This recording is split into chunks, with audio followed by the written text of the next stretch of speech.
네, 여러분 반갑습니다. 수업을 하다가 가정법 과거라는 단어가 나왔고요. 자, 수업을 하다가 가정법 과거라는 말이 나왔고, 그리고 but for, 그다음에 if it were의 차이랑 이거 두 개를 서로 전환할 때 문장 시제가 어떻게 되는지 모르겠어요라고 얘기했습니다. 자, 이것은 참 칭찬합니다. 예, 질문을 한 거 칭찬합니다. 수업이 끝나고 바로 질문했어요. 용기에 박수를 보냅니다. 축구만 좋아하지 말고 이제 가정법을 조금만 더 좋아하면 좋을 것 같습니다. 자, 그러면 여기에 맞춰서 설명하겠습니다. 자, 일단은 가정법이라는 이 말이요. 가정법 과거라는 말이 있고 가정법 과거 완료라는 말이 있습니다. 이 두 개라는 말을 기본 스타일, 그러니까 기본으로 깔고 갈게요.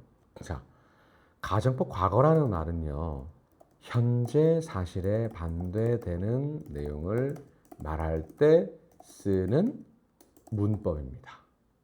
가정법 과거 완료라고 하는 것은요, 과거 사실에 반대되는 내용을 말할 때 쓰는 문법입니다. 먼저 이게 중요합니다.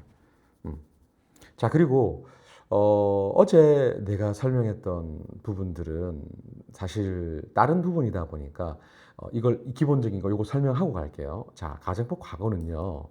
일단 둘 다 똑같습니다. 가정법 과거랑 과거 완료의 특징은 둘 다 if라는 단어를 씁니다. 그리고 당연히 주어가 나오겠죠. 여기도 주어가 나올 거예요. 그런데 가정법 과거는 특징이 있습니다. 비동사가 나올 때는 were라는 단어가 나오고요. 비동사가 나올 때는 일반 동사가 나올 때는 일반 동사의 과거형이 나옵니다. 그래서 이름이 가정법 과거입니다. 그런데 가정법 과거 완료는요. 말 그대로 과거 완료이기 때문에 had 플러스 pp가 나옵니다. 이게 if절의 특징입니다. 그러면 주절은 뭐가 나오느냐? 당연히 주어가 나오고요. 그 다음에 과거잖아요. 그래서 조동사의 과거형이 나옵니다. 그리고 그 뒤는 동사 원형이 나옵니다. 여기 볼까요? 보자. 과거 원래 나왔죠? 주어는 똑같이 나옵니다. 근데 조동사의 과거형까지는 괜찮은데 그 뒤가 다시 have, pp가 나옵니다. 자, 이걸 처음 듣는 사람은 굉장히 어려워하는데 천천히 비교해 보겠습니다. 가정법 과거는 일반 동사의 과거형, 조동사의 과거형, 가정법 과거 완료는 과거 완료, 조동사의 과거형 다음에 특징은 have, pp. 이게 차이가 있다.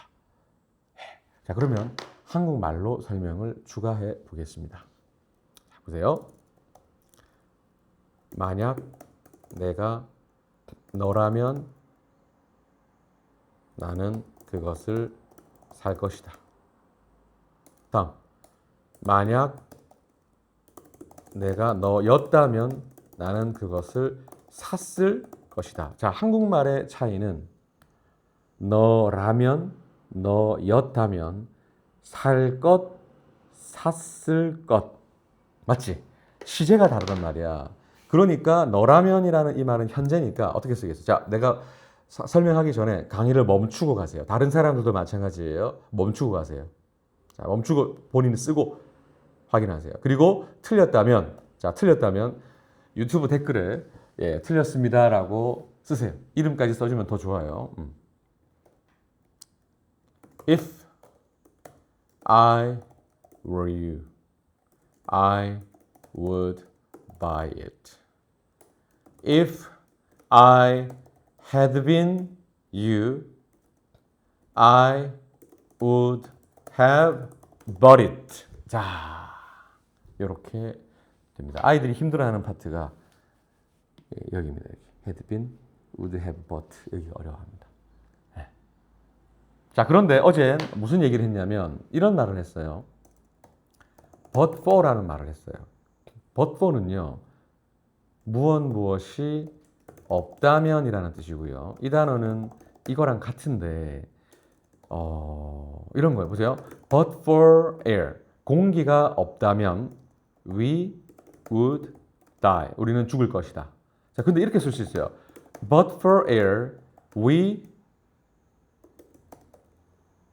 would have died. 그러면 가정법의 본질은 if절이 아니라 주절입니다. 이 말이 무슨 말이냐? 여기서는 but for를 공기가 없다면으로 해석해야 되는 이유가 뒤가 would와 동사 원형만 나왔기 때문입니다. 그런데 여기는 would have died가 나왔기 때문에 이 녀석을 공기가 없었더라면이라는 말로 해야 돼요. 뭐 때문에? 뒤에 것 때문에. 그러니까 가정법은 어려운 거고 이거를 표현하는 또 다른 방법이 if it were not for라는 표현이 있었고요. if it had not been for라는 표현이 있었습니다. 그런데 이것은 무엇이 없다면이라는 단어와 똑같고요. 이것은 무엇이 없었더라면이라는 말과 똑같아요.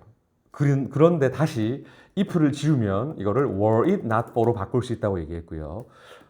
if를 지우면 had it not been for로 바꿀 수 있다고 얘기했어요. 네, 이게 바로 내가 어제 설명한 내용의 핵심이었습니다. 자, 그러면 설명이 나에게 빠를 수 있어요. 그렇죠? 그렇다면 지금처럼 질문을 하는 거고요. 다시 설명을 듣고 가는 거예요. 오케이? 7분 걸렸습니다.